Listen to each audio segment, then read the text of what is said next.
Sejam bem-vindos ao Devocional Princípios de Vida. Hoje estamos aqui fazendo nosso café novamente.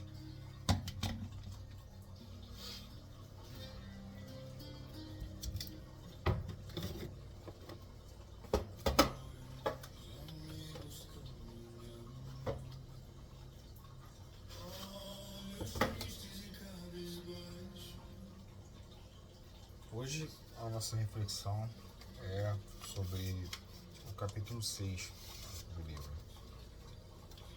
Eu li umas 2, 3 vezes. Separei algumas anotações que considerei importantes. E o capítulo 6 fala sobre convergências e divergências no caminho. E ele aborda um aspecto muito interessante aqui, que é a questão do diálogo e da discussão, mesmo que acalorada, mas com propósitos, obviamente, construtivos, né? Com propósitos de crescimento mesmo. E é interessante quando ele relata isso, porque ele observa que muitos de nós perdemos a capacidade do diálogo.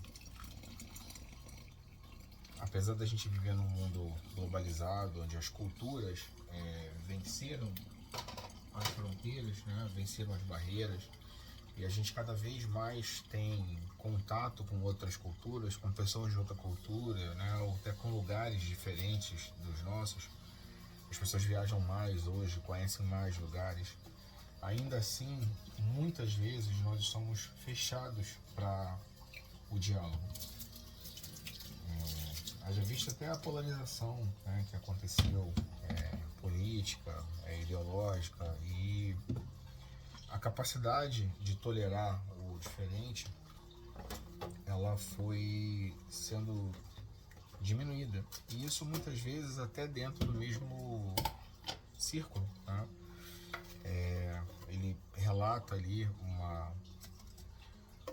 uma divergência profunda entre católicos, ortodoxos e protestantes, né, que gerou conflitos, né, guerras e muitas coisas onde não deveriam acontecer, porque a base da fé é a mesma, é uma fé cristã.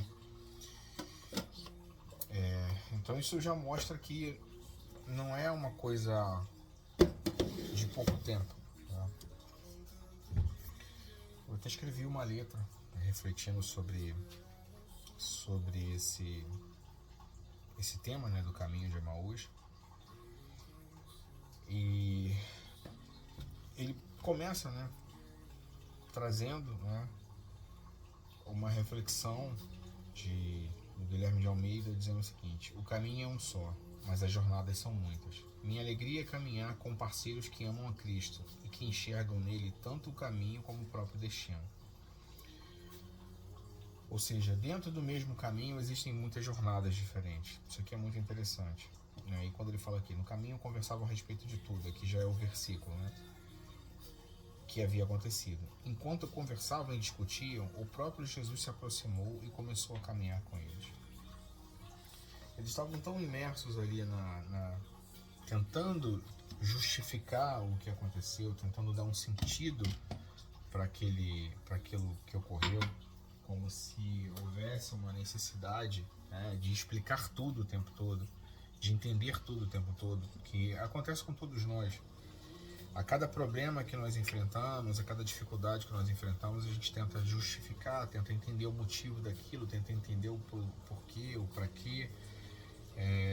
Já surgiram tantas correntes teológicas, né, ideológicas sobre esse tipo de coisa. Já ouvi tanta pregação a respeito disso. E aqui ele fala de uma forma muito simples, né, que o desenrolar disso tudo ele vai acontecer depois. E muitas vezes o propósito ele já foi anunciado antes, só que a gente está tão cego em meio às nossas convicções que a gente não consegue perceber isso. Ele traz para a gente um ponto de reflexão muito importante quando percebe que que a compreensão, né, e a concordância, ela pode vir num próximo momento, ela pode vir num futuro, né, durante a jornada. O importante é a gente não sair da jornada. E ele fala justamente sobre as pessoas que a gente vai acolhendo no caminho, né, que às vezes estão seguindo na mesma direção, mas com ideias completamente divergentes de nós, né? E quando a gente se permite conversar com essas pessoas, quando a gente se permite entender sobre tudo o que aconteceu, né, o que acontece com elas, elas conseguem expandir os nossos horizontes, ou seja, elas nos levam a um nível de reflexão que a gente ainda não havia prestado atenção. Ela nos traz uma nova perspectiva. E o que eu percebo é que, assim, muitas vezes a conversa, né, o diálogo, a comunicação de verdade, a escuta ativa, ela é desprovida, né, de convencimento. Ele também relata isso. Às vezes a gente está tão imerso em nossas decepções e dores, né, que a gente se apega de forma tão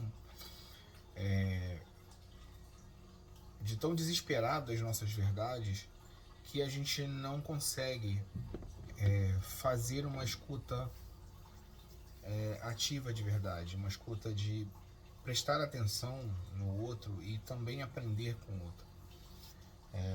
Às vezes a gente se prende tanto nas nossas convicções por medo, por frustração, por desespero, que a gente não aceita ouvir algo que confronta isso, algo que seja diferente do nosso ponto de vista. Por mais que nós estejamos certos e talvez a outra pessoa que está explanando está errada, a gente interrompe o discurso, a gente interrompe a conversa com a tentativa de convencimento.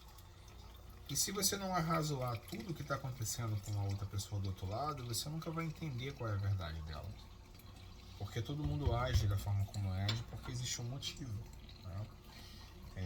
E aí às vezes a gente quer ensinar mais do que ouvir. E quando a gente faz isso, né, a gente mais afasta a pessoa do que aproxima. E muitas vezes a gente não está agindo da forma como Cristo gostaria que nós agíssemos, né, com amor. Entender que o erro, né, tanto nosso quanto do outro, não é o fim, né, mas é uma oportunidade de mudança, de uma nova compreensão e de mudar de direção, né, de reconhecer e mudar de direção.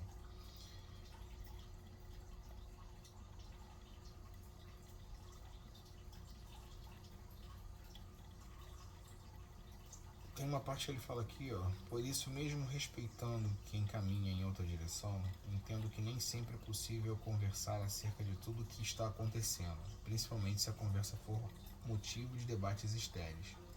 Não foi em vão que Paulo orientou Tito a evitar controvérsias tolas, genealogias, discussões inúteis a respeito da lei, porque essas coisas são vazias e sem valor. Isso aqui é um chamado, né, um alerta para a gente entender que nem todo diálogo, né, ele vai ser sobre as nossas convicções, vai ser sobre a nossa capacidade de dividir alguma coisa com alguém ou de ensinar algo para alguém.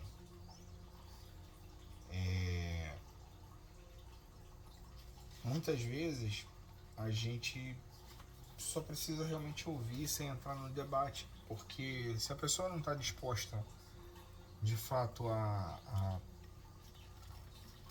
crescer ali espiritualmente, a entender mais, né, sobre o que está sendo discutido ali, se ela já chega com as convicções dela e ela não está disposta a ouvir de fato, né, a trazer para si uma nova forma de interpretar alguma coisa, a gente só vai perder tempo e fechar uma porta, fechar uma oportunidade de ter esse tipo de conversa depois. Então, a gente também precisa ter essa sensibilidade, né, para não entrar nessas discussões onde a gente se apega às nossas verdades de maneira desesperada e impõe isso sobre pessoas que não estão abertas a entender outras coisas, a ouvir, né, um outro ponto de vista sobre determinadas coisas. E assim, é mais um capítulo que eu vou ficar aí tipo o dia inteiro, né, pensando, repensando e talvez fazendo algumas anotações sobre isso. E é isso, que nós estejamos com o coração aberto, né, para escutar mais do que falar, para de fato ter uma interpretação sempre igual a de Cristo, né, das situações.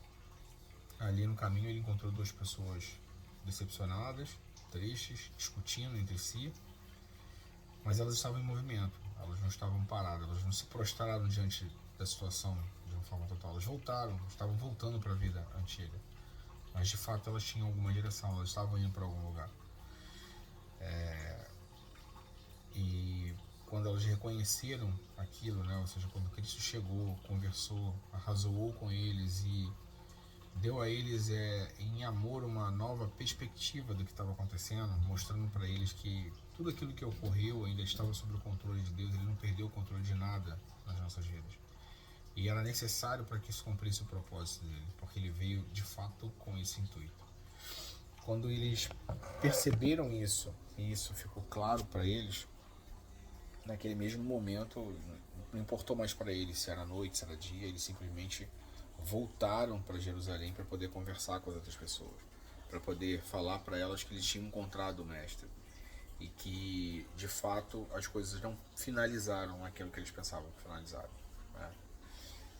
Tem que dar uma olhada aqui. Ontem choveu muito aqui, entrou água por tudo quanto é janela aqui de casa. Chuva de vento, né?